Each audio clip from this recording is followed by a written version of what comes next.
Friends, welcome to Bhoomika kitchen. ನಾನು ನಿಮ್ಮ ಭೂಮಿಕಾ ಸುದರ್ಶನ್. ಇವತ್ತು ಹಸಿ ಹಳಸಂದೆ ಕಾಳನ್ನ ಉಪಯೋಗಿಸ್ಕೊಂಡು ಹುಸ್ಲಿ ಮಾಡ್ತಾ ಇದ್ದೀನಿ. ಒಣಗಿದ ಹಳಸಂದೆ ಕಾಳಲ್ಲೂ ಹುಸ್ಲಿ ಎಲ್ಲ ಮಾಡೋದು ತೋರಿಸಿದ್ದೀನಿ. ಆದರೆ ಈ ಹಸಿ ಕಾಳಿನ ರುಚಿನೇ ತುಂಬ ರುಚಿಯಾಗಿರುತ್ತೆ, ತುಂಬಾ ಟೇಸ್ಟಿಯಾಗಿ ತುಂಬಾ ಚೆನ್ನಾಗಿರುತ್ತೆ. ಅವರೆಕಾಳು, ಬಟಾಣಿ, ತೊಗರಿ ಕಾಳು ಎಲ್ಲ ಹಸಿ ಕಾಳಲ್ಲೂ ಮಾಡ್ಬೋದು. ಆದರೆ ಅದರದ್ದೇ ಆದ ಟೇಸ್ಟು ಸಪ್ರೇಟ್ ಡಿಫ್ರೆಂಟಾಗಿ ಇರುತ್ತೆ. ಇವತ್ತು ಮಾಡ್ತಾ ಇರೋವಂಥ ಈ ಹಸಿ ಹಳಸಂದೆ ಕಾಳು ಹುಸ್ಲಿ ಅಂತೂ ತುಂಬಾ ರುಚಿಯಾಗಿರುತ್ತೆ. ಬನ್ನಿ ಮಾಡೋದು ಹೇಗೆ ಅಂತ ನೋಡಿವ್ರಂತೆ. ಮಿಕ್ಸರ್ ಜಾರ್ ಒಳಗಡೆ ಒಂದು 6 ಹಸಿಮೆಣಸಿನ್ಕಾಯಿ, 1 ಇಂಚು ಶುಂಠಿ, ಒಂದು 7ರಿಂದ 8 ಬೆಳ್ಳುಳ್ಳಿ ಇಷ್ಟು ಇದನ್ನು ಹಾಕ್ಕೊಂಡು ಇವಾಗ ಪುಡಿ ಮಾಡ್ಕೊಳ್ಳೋಣ. 1 ಟೇಬಲ್ ಸ್ಪೂನ್ ನೀರು ಹಾಕ್ಕೊಳ್ಬೇಕಾದ್ರೂ ನೀವು ನೈಸ್ ಪೇಸ್ಟ್ ಮಾಡ್ಕೋಬೋದು.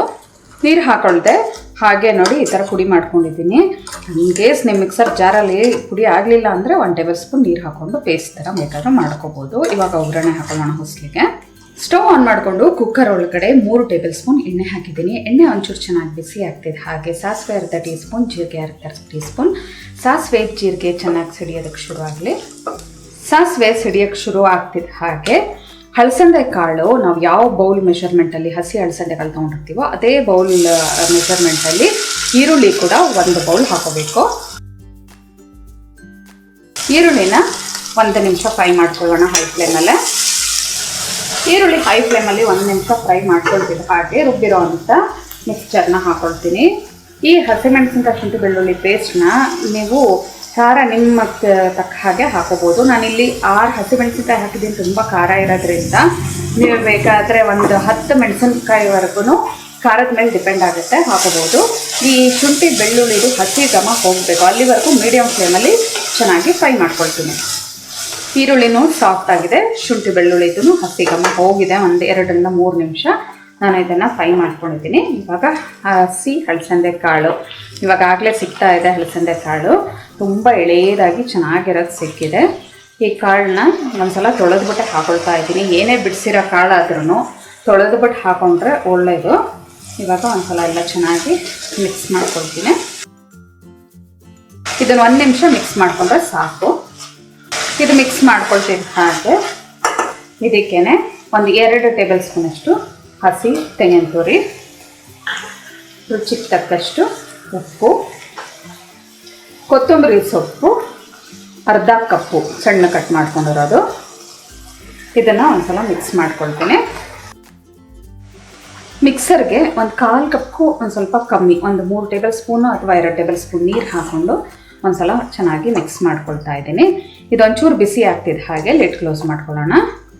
ಒಂಚೂರು ಚೆನ್ನಾಗೆಲ್ಲ ಬಿಸಿ ಆಗ್ತಿದೆ ಹಾಗೆ ಕೊನೆಯಲ್ಲಿ 1 ಟೇಬಲ್ ಸ್ಪೂನಷ್ಟು ತುಪ್ಪ, ಇಲ್ಲ ಅಂತ ಅಂದರೆ 1ರಿಂದ 2 ಟೇಬಲ್ ಸ್ಪೂನಷ್ಟು ನೀವು ಬೆಣ್ಣೆ ಬೇಕಾದರೂ ಹಾಕೋಬೋದು.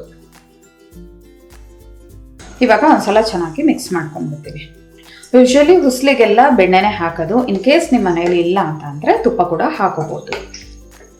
ನೋಡಿ ಎಲ್ಲ ಚೆನ್ನಾಗಿ ಮಿಕ್ಸ್ ಮಾಡ್ಕೊಂಡಿದ್ದೀನಿ. ಇವಾಗ ಲೆವೆಲ್ ಮಾಡಿಬಿಟ್ಟು ಲಿಡ್ ಕ್ಲೋಸ್ ಮಾಡ್ಕೊಂಡ್ಬಿಡ್ತೀನಿ.